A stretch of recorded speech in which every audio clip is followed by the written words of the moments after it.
Comme je l'ai souvent dit sur cette chaîne, notre élite, nos ministres, ne sont jamais responsables de leurs actes. Qu'ils aient été des ministres brillants ou des ministres exécrables, absolument mauvais, eh bien, de toute façon, leur carrière continue, comme si de rien n'était. Ils volent d'institution en institution. Ils font du pantouflage, comme on le dit. Et, à mon avis, c'est l'une des pires choses qui puisse arriver en démocratie, comme c'est aussi une des pires choses qui puisse arriver dans une entreprise. Chacun doit répondre de ses actes, et quand on a été mauvais, on ne doit surtout pas être promu, sinon, eh bien, tout le monde se laisse aller. Et on voit notamment en Macronie que le pantouflage, comme on dit, eh bien, c'est presque une recette universelle pour tous les mauvais. Bonjour et bienvenue dans cette nouvelle vidéo de DME en direct. Comme toujours, si vous n'êtes pas abonné, eh bien, je vous suggère de le faire et de cliquer sur la cloche pour être prévenu lorsque je sors une nouvelle vidéo. On a donc eu un remaniement ministériel il n'y a pas très longtemps. Et l'un des ministres qui est parti, c'est Pape Ndiaye. N'oubliez pas, Pape Ndiaye, on ne peut pas dire qu'il ait fait des choses absolument brillantes dans son ministère de l'Éducation nationale. Alors, malgré tout, il y a quelques ministres qui essayent encore de justifier la décision du maître, d'Emmanuel Macron, de nommer Pape Ndiaye à de plus hautes responsabilités. Oui, parce que Pape Ndiaye, il a beau avoir été extrêmement mauvais dans son rôle de ministre de l'Éducation nationale, eh bien, il vient d'être nommé par Emmanuel Macron au poste d'ambassadeur auprès de l'Europe. Et moi, c'est vraiment quelque chose qui m'a beaucoup choqué, parce que je ne comprends pas qu'on puisse nommer quelqu'un qui a été mauvais à ce poste-là. S'ajoutent en plus ces problèmes avec le wokisme, mais ça, on en parlera peut-être tout à l'heure. Mais j'ai trouvé ça, moi, assez choquant. Et eh bien, je vous propose qu'on lise un petit peu ce qui s'est dit dans la presse. Alors, le meilleur article que j'ai trouvé, c'est dans l'Humanité. Vous ne me verrez pas souvent lire l'Humanité, mais c'est le meilleur article que j'ai trouvé lié à ça. Pantouflage en Macronie, Pape Ndiaye recasé ambassadeur du Conseil de l'Europe. Et je trouve que ce titre dit tout. Effectivement, on a recasé encore un des ministres. Tout juste éjecté du gouvernement, l'ancien ministre de l'Éducation nationale est propulsé ambassadeur au niveau européen, un cas loin d'être isolé en Macronie. Alors, tout le monde se demande, vraiment, c'est une question qui se pose beaucoup, pourquoi Pape Ndiaye, qui n'a pas été bon, a été recasé à cet endroit-là. D'ailleurs, il y a des tweets, là, j'ai retrouvé le tweet j'ai eu le tweet de... Alors, j'ai appris qu'elle était de Hélène Laporte. A priori, elle doit être RN, si j'ai bien compris. Je ne connaissais pas. Et donc, on a... son tweet est assez bon, je trouve. L'ancien ministre de l'Éducation nationale, Pape Ndiaye, devient ambassadeur auprès du Conseil de l'Europe. Le nouveau monde promis par Emmanuel Macron adore les vieilles pratiques politiciennes. Et c'est vraiment ça, c'est-à-dire que j'ai cité souvent un des ministres qui avaient été nommés, ou des ministres ou des directeurs de cabinet, qui avaient été nommés comme ça après à la tête de grandes entreprises. Voilà, là, c'est ambassadeur, mais on parlera tout à l'heure d'entreprise. Et qui avaient été nommés à la tête de grandes entreprises et qui les avaient détruites. Détruites! Je pense à Areva. Alors, je crois que c'est Anne Lauvergeon qui l'a détruit. Mais Areva, je ne suis pas sûr, donc me fais pas un procès, Anne. Je suis presque sûr à 80% que c'est le bon nom. Je peux me tromper. Mais qui a détruit Areva. Areva, une pépite française. On nomme une femme à sa tête parce qu'elle a deux qualités essentielles. Elle est une femme et elle a été ministre. Donc forcément, si vous êtes une femme et que vous avez été ministre, vous êtes compétent pour diriger une boîte de nucléaire. Je veux dire, ça tombe sous le sens. Donc elle va diriger ça et... Areva s'effondre complètement. Avec, en plus, je crois, des histoires de pots de vin, des histoires de trucs... Alors, je ne sais pas si elle était directement concernée, mais en plus, il y a eu des histoires glauques, mais glauquissimes sur cette boîte. Grâce à cette merveilleuse nomination, en tout cas. Même si... Bon, enfin, voilà. Un autre exemple, Serge Tsuruk, qui avait quand même... qui a été nommé à la tête d'Alcatel, et Alcatel était un géant. Faisait partie du CAC 40, c'était gigantesque Alcatel. Maintenant, c'est presque plus rien. Donc, vous voyez, voilà, on a ces exemples-là. Et puis là, Pape Ndiaye, c'est auprès de l'Europe. Alors, il y a des gens qui essayent de le défendre. Hein. J'ai quand même, parce que je vais alors, toujours sur Twitter, alors qui maintenant s'appelle X, a priori, hein, le logo est sorti. Mais toujours près de Twitter. Alors, j'ai eu Roland Lescure. Roland Lescure, c'est le ministre délégué à l'industrie, qui est ministre, donc il est venu défendre Pape Ndiaye. Donc, on va écouter sa défense de Pape Ndiaye. Bon, vous me direz ce que vous en pensez, si vous y croyez. Le ministre de l'Éducation a été nommé ambassadeur auprès du Conseil de l'Europe, Pape Ndiaye. Ça fait réagir. Beaucoup ne comprennent pas ce choix. Est-ce qu'elle est légitime, selon vous, cette nomination ? Alors, et comment vous réagissez justement à ces là encore, multiples réactions ? on va créer une polémique. Pape Ndiaye. Attends, on va pas créer une polémique, bonhomme. Monsieur le ministre, on va pas créer une polémique. C'est pas moi qui ai nommé Pape Ndiaye au Conseil de l'Europe. C'est pas, voilà. Vous voyez, il aurait été avant président du Conseil de l'Europe. Il aurait eu des fonctions européennes avant. Bon, alors, pourquoi pas ? Mais c'est pas nous qui l'avons nommé. C'est ton président. C'est Emmanuel Macron. C'est pas nous qui créons la polémique. C'est un historien reconnu dans le monde entier. Il a enseigné dans toutes les grandes universités. Il a dirigé un... Alors, c'est un historien des États-Unis, hein, et de la discrimination aux États-Unis. C'est pas un historien de l'Europe. Hein. Musée. Il a été un bon ministre de l'Éducation nationale. Alors, dans les commentaires... Je suis désolé, je vous arrête toutes les 2 secondes, mais si on va pas laisser un politique parler comme ça. Levez la main ceux qui trouvent que ça a été un bon ministre de l'Éducation nationale. Moi, je suis désolé, je vois pas du tout ce qu'il a fait de correct. Mais pas du tout. Alors, citez-moi si vous avez un exemple, vous me le dites dans les commentaires. Je ne vois rien de correct dans ce qu'il a fait. Rien du tout. Et les choses qui m'ont marqué, moi, chez Pape Ndiaye, c'est le wokisme. C'est le wokisme. Avec la volonté de nous faire croire que ce qui s'est passé aux États-Unis jusqu'aux années 60, c'est aussi passé en France. C'est absolument faux. Absolument faux. Ça n'a rien à voir. On a 2 histoires totalement différentes, mais il a voulu nous faire croire que c'était la même histoire. Avec la volonté que des drag queens viennent raconter des histoires aux enfants en primaire. Non. Foutez la paix aux enfants. Avec des sites internet de l'Éducation nationale où on explique à des enfants comment faire des annulingus. Foutez la paix aux enfants. Donc, franchement, non, ça n'a pas été un ministre extraordinaire de l'Éducation nationale. Et d'ailleurs, monsieur le ministre Roland Lescure, si ça l'avait été, il n'aurait pas été viré. Il n'est quand même pas resté très longtemps. Hein, on ne peut pas dire qu'il nous ait éblouis par le temps où il est resté. S'il est resté si peu de temps, c'est peut-être qu'il était vraiment pas bon. Et encore une fois, si l'un d'entre vous a une bonne réforme à me citer, bonne réforme de Pape Ndiaye, allez-y. Hein. Moi, je sais reconnaître mes torts, hein, mais j'en vois pas, moi. Je le dis, on était à un moment politique où Gabriel Attal, qui je n'en doute pas sera un excellent ministre de l'Éducation nationale, plus politique, avec de l'expérience politique plus forte, un poids sur l'administration aussi, a été nommé comme l'homme de la situation. Et Pape Ndiaye, c'est quelqu'un d'exceptionnel, et je suis sûr qu'il va exceller au Conseil de l'Europe. J'espère que derrière ces préventions, il n'y a pas des discriminations un peu conscientes ou inconscientes larvées, parce que... Et ça, voilà, alors ça m'énerve. Ça, alors là, ça m'énerve. Vous critiquez Pape Ndiaye, il est noir, c'est que vous êtes raciste. C'est ce qu'il est en train de dire. Ah, il y a un peu de racisme, que vous soyez conscient ou pas, il y a un peu de racisme derrière le fait de critiquer Pape Ndiaye. Tu vas voir que tous les autres que je vais critiquer dans cette vidéo sont blancs. Totalement blancs. Certains même, je les trouve transparents. Mais, si tu veux, non, c'est pas du racisme, du tout. Il a été nul. Il a appliqué des thèses woke, qui me déplaisent au plus haut point. Et son bilan est catastrophique. Donc c'est pas du racisme de critiquer Pape Ndiaye. Je trouve ça encore plus raciste.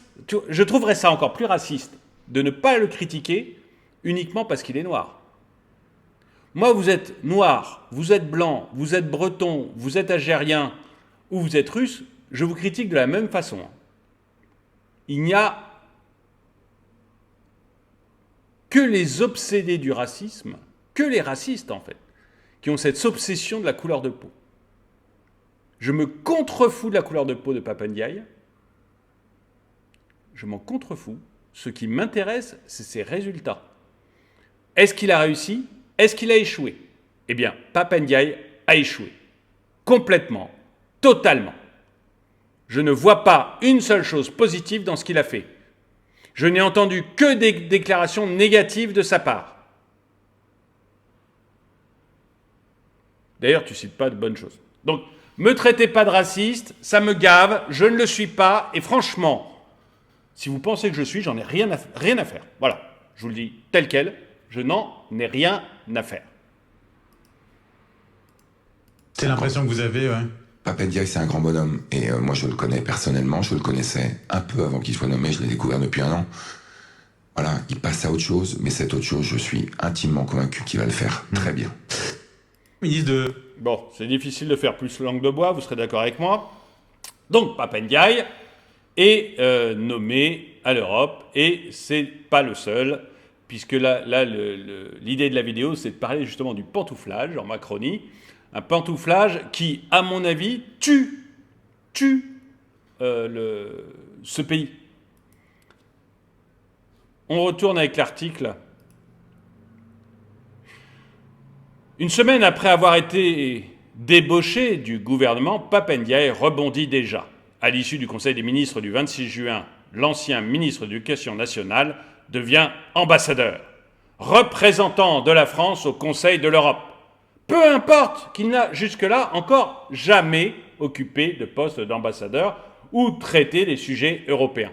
Donc vous voyez, voilà, c'est ce que je vous disais au début, le gars, s'il avait eu une carrière européenne, où il maîtrise les sujets européens, ou si c'était un gars qui avant était ambassadeur, qui est devenu ministre de l'Éducation nationale, pour une raison que je ne m'expliquerai pas, mais pourquoi pas, et qui revient ambassadeur. Il n'y a rien à dire. Il n'y a rien à dire. Ça serait impeccable. Mais là, vous avez un gars qui ne connaît rien l'Europe, enfin, vous voyez, il n'a jamais traité de sujet européen. Il n'a jamais traité de sujet européen. Il n'a jamais été ambassadeur, et on le nomme ambassadeur auprès de l'Europe. Auprès du Conseil de l'Europe. Si ça, c'est pas un bel exemple de pantouflage, moi je veux bien que vous me disiez dans les commentaires, non, il le mérite. Ok, dites-moi ce qui, dans sa carrière, fait qu'il le mérite. Vous voyez, même le ministre là, même le ministre qui évidemment ne peut pas désavouer son président, va nous dire, non mais c'est un grand historien. Et alors? Et en plus, c'est un historien de la cause américaine. Et alors? Il a dirigé un musée. Et alors? Tous les mecs qui ont dirigé un musée, en plus je ne sais pas quel musée il s'agit, mais ce n'est pas le Louvre, hein, mais tous les gars qui ont dirigé un musée, ils sont aptes à être ambassadeurs à l'Europe.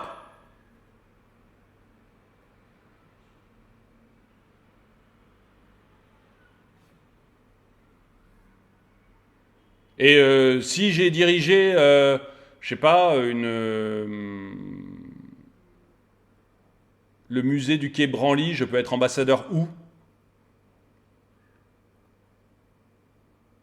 Le directeur du Louvre, on le nomme à Abu Dhabi, ambassadeur d'Abu Dhabi. Enfin, ça n'a rien à voir, ça n'a rien à voir comme carrière. Je veux dire, ce que nous a dit le ministre, là, vraiment, c'est à côté de la plaque. C'est du pantouflage, c'est ce qu'on appelle du pantouflage. Le poste était vacant depuis le départ de Marie Fontanelle, par ailleurs ancienne conseillère santé d'Emmanuel Macron. 8 jours avant le remaniement, L'occasion était donc toute trouvée pour Macron de parachuter Papa Ndiaye à un poste de choix de la fonction publique, sans nul doute qualifié de placard doré. Et vous avez vu la personne précédente. Alors Marie Fontanelle, vous n'allez pas me traiter de raciste? Elle ressemble à quoi, Marie Fontanelle? Je n'ai jamais vu. Marie Fontanelle. Fontanelle.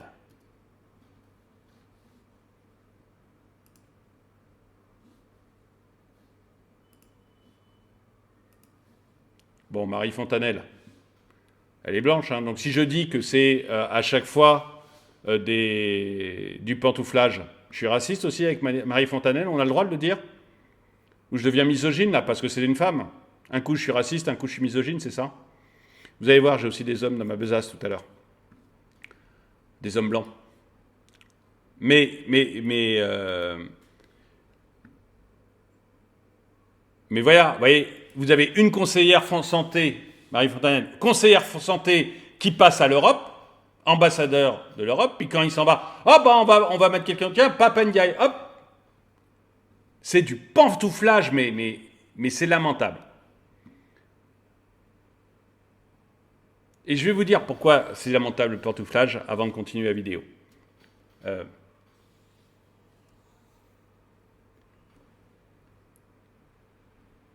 Si lorsque vous êtes mauvais, vous avez des promotions, être mauvais, ça ne veut pas dire prendre un risque. Hein. Un gars qui prend qui prend un risque et qui se plante, lui, il ne faut pas l'embêter.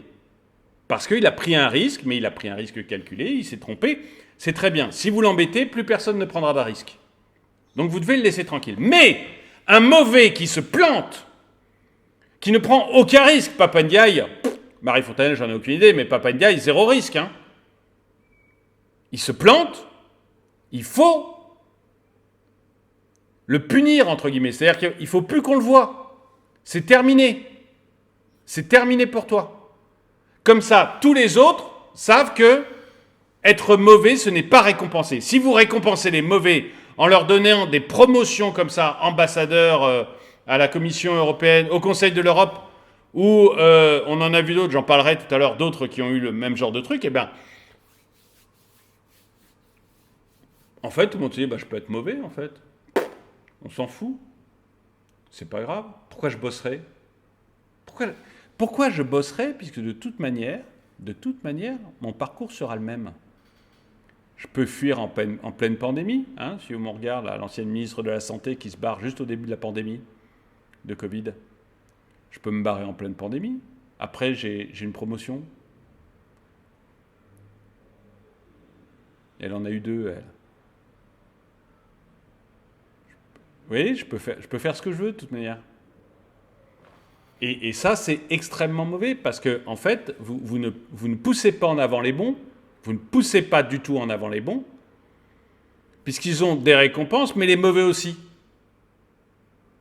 Et du coup, bah, vous finissez avec un groupe de mauvais, en fait. Parce que tout le monde se laisse aller, parce que tout le monde saura qu'il a la promotion. Alors, il y en a certains qui vont se battre en se disant, moi j'ai une chance un jour de devenir président, donc il faut que je fasse une belle carrière. Et donc, ils vont essayer de se battre pour avoir la meilleure carrière possible. Hein, je pense à Gabriel Attal, qui est hyper jeune et qui peut avoir des ambitions présidentielles pour beaucoup plus tard, mais peu importe, il peut avoir des ambitions présidentielles. Donc lui, il va essayer de se défoncer. Mais des Pap Ndiaye, c'est bien qu'il ne sera jamais président. Donc il s'en fout. Donc il ne fout rien. Enfin, rien de correct. Il fait juste avancer ses thèses. Et vous avez comme ça une foultitude de ministres qui n'ont absolument aucune chance un jour d'avoir un rôle de Premier ministre ou un rôle de président, et qui donc n'en ont rien à foutre. N'en ont rien à foutre. Ils savent qu'ils seront recasés. Tout ce qu'il faut, c'est lécher les bottes du chef. Si je lèche bien les bottes du chef, j'aurai un super poste. Voilà, c'est tout. Bah, à mon avis, c'est l'une des raisons pour lesquelles la France s'effondre. C'est qu'on n'a plus que des lèche-bottes plutôt que d'avoir des bons. Le poste était... Alors, excusez-moi, j'ai eu... Pap Ndiaye tranché par son manque total d'expérience politique. Pap Ndiaye aura passé 14 mois. Donc 14 mois, monsieur le ministre là, de tout à l'heure, de délégué à l'industrie, 14 mois, viens pas me dire que c'est une réussite et que ça a été merveilleux ce qu'il a fait. Hein. Rue de Grenelle a consacré tout ce qu'il avait d'intelligence, d'âme et de cœur à la cause de l'école, avait-il expliqué lors de la passation de pouvoir à son successeur Gabriel Attal. Ça veut dire qu'il n'y a pas grand-chose, en fait, d'intelligence d'âme et de cœur. Hein. Franchement, j'espère, M. Papa Ndiaye, que ce n'est qu'une formule, parce que les résultats ne sont pas là. Donc c'est un peu embêtant. L'ex-ministre de l'Éducation avait été nommé le 20 mai 2022 à la surprise générale pour remplacer Jean-Michel Blanquer, devenu la bête noire du monde éducatif. Blanquer, vous voyez, pour moi, c'est plus contrasté. C'est-à-dire qu'il y avait des choses que j'aimais bien. Il y avait des choses que j'aimais bien et des choses que je n'ai pas aimées. Mais vous voyez, je ne dirais pas qu'il n'a rien foutu, Blanquer. Avec son parcours d'élève brillant, agrégé d'histoire et titulaire d'un doctorat de l'École des hautes études de sciences sociales, Pape Ndiaye tranché par son manque total d'expérience politique. Son CV se résumant à l'enseignement. Sciences Po Paris, EHESS, avant de prendre la direction des États-Unis. Il avait fini par être nommé à la direction du Musée national français de l'histoire de l'immigration, au Palais de la Porte Dorée à Paris, début 2021. Un profil universitaire donc, mais aussi universaliste. Spécialiste des diasporas africaines en France et aux États-Unis, de l'histoire coloniale et engagé dans la lutte contre les discriminations raciales, il fonde en 2004 le Cercle d'action pour la promotion de la diversité en France, avant de siéger au Conseil représentatif des associations noires, le CRAN.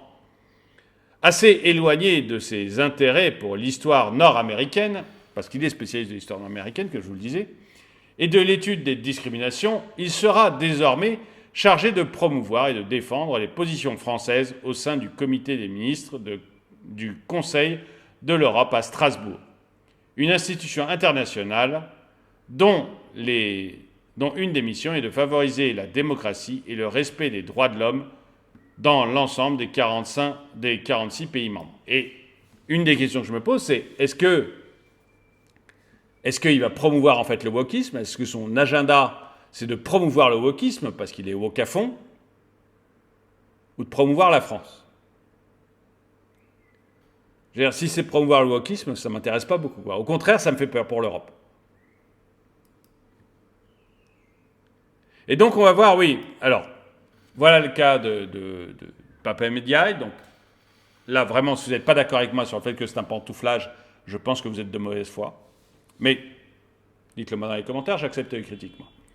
Mais on va voir donc qu'il y a d'autres cas assez forts qui montrent qu'en fait, ce pantouflage, c'est devenu une véritable habitude dans la Macronie. C'est la façon de fonctionner de notre État. On fait pantoufler les copains. Et on pense que comme ça, eh bien, on va arriver à grandir, à être efficace. Mais moi, j'en ai un tout petit peu marre, qu'il n'y ait jamais de conséquences. Jamais de conséquences. Parmi ceux que je vais vous dire, il y en a des bons, il y en a des très mauvais. Tous sont pantouflés. Il y en a des bons, il y en a des très mauvais. Mais le point commun, c'est qu'il n'y a jamais de conséquences. Jamais. Et ça, je crois que c'est vraiment une catastrophe. Pourquoi il n'y en a jamais? Alors, parce que le chef ne veut pas dire qu'il se trompe. Il ne peut pas accepter de s'être trompé, Macron. C'est interdit pour lui. Le chef ne se trompe jamais. J'ai nommé Papa Ndiaye, il était mauvais. Et en le virant comme ça du gouvernement, je donne l'impression d'avoir fait une erreur avant. Bon, je vais le nommer ambassadeur quelque part. Un titre bien reluisant. Comme ça, je montre que je ne me suis pas trompé. Qu'en fait, je voulais pour lui une plus haute carrière. Le Drian, reconverti en président de l'Agence française pour le développement, Castex à la RATP, Vargon à la Commission de régulation de l'énergie. Papa Ndiaye n'est pas le seul à bénéficier d'un passe-droit vers la fonction publique après avoir gravité en Macronie. C'est même devenu une habitude. Dernier sur la liste, Jean-Yves Le Drian, ancien ministre des Affaires étrangères, lors du premier quinquennat d'Emmanuel Macron est nommé, par décret du chef de l'État du 26 juillet, président de l'Agence française pour le développement d'Al Oula en Arabie Saoudite. D'après les calculs établis par les décodeurs du monde, sur 51 ministres sortants, d'après les calculs établis par les décodeurs du monde, sur 51 ministres sortants des 5 précédents gouvernements sous la présidence d'Emmanuel Macron, 21 ont retrouvé une place dans la fonction publique à des postes clés pour la plupart. En juillet 2022, le chef de l'État soufflait le nom de son ancien Premier ministre, Jean Castex, pour prendre la présidence de l'agence de financement des infrastructures des transports de France. Un poste qu'il quittera quelques mois plus tard pour être nommé président directeur général de la RATP. Et ça, pour moi, c'est le plus grave. Alors, allez. Ça, pour moi, c'est le plus grave. Parce que ce n'est pas fait du tout pour l'intérêt de la RATP. Ce n'est pas fait du tout pour l'intérêt de l'entreprise. On a une entreprise de la RATP qui va mal. Ça va mal. Si vous avez pris les transports publics parisiens, vous voyez que la RATP, ça ne va pas. Il n'y a pas assez de trains. Les trains sont bondés, ça pue. Il y a des gens qui pissent dans les couloirs. C'est une honte, la RATP. C'est une honte.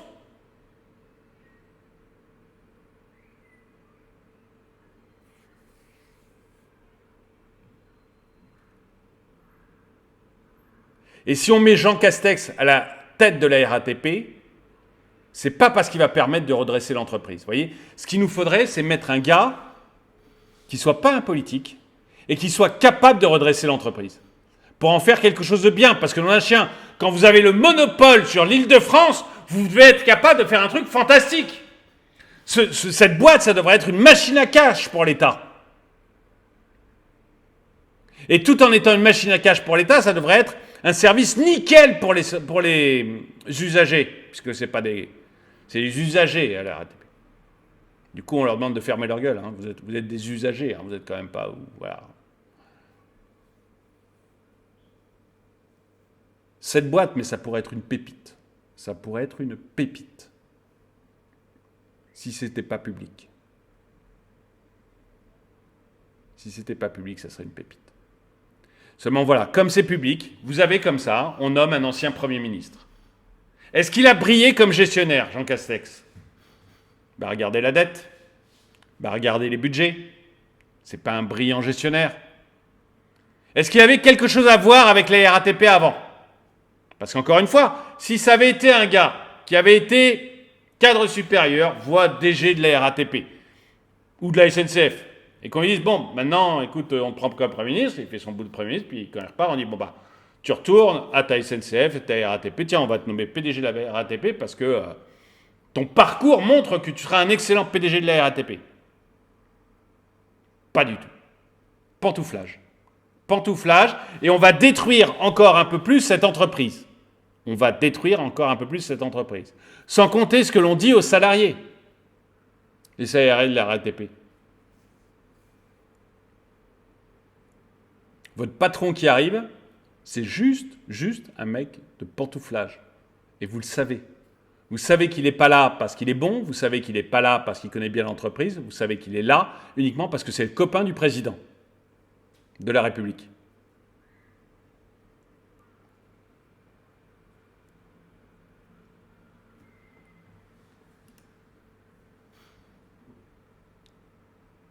Toujours à l'été 2022, l'ex-ministre délégué chargé du logement d'Elisabeth Borne, Emmanuel Vargon, et le logement, ça marche bien, hein ? Le logement, c'est brillant. Le logement, c'est absolument brillant. Contrainte de quitter le gouvernement après sa défaite aux législatives, en plus, est imposé par l'Élysée pour présider la commission de régulation de l'énergie. OK ? Donc, elle a été ministre au logement. Au logement. Le logement, là, je pense que tout le monde est d'accord pour dire qu'en France, c'est merveilleux, ça marche super bien, que c'est brillantissime en ce moment. Tout le monde est d'accord. Hein ? Donc, c'est normal de la prendre et de dire, tu vas à l'énergie.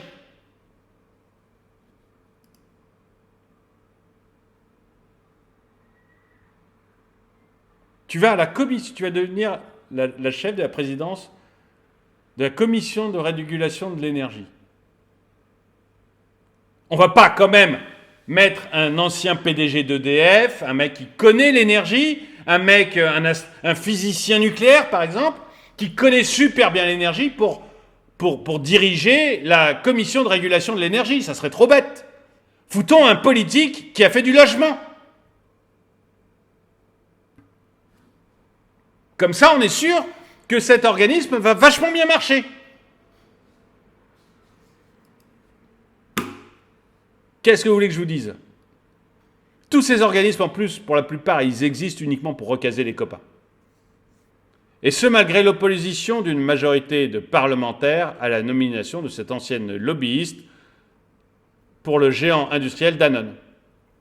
Donc alors, excusez-moi, je rappelle juste comme ça, hein, moi je n'ai pas vérifié, mais... donc son parcours, c'est les yaourts, l'immobilier, et grâce à ce parcours vachement bon dans le yaourt et dans l'immobilier, on se dit, tiens, elle va être bien à l'énergie. Ça la prédestine visiblement à faire partie de l'énergie. Ok. Ok.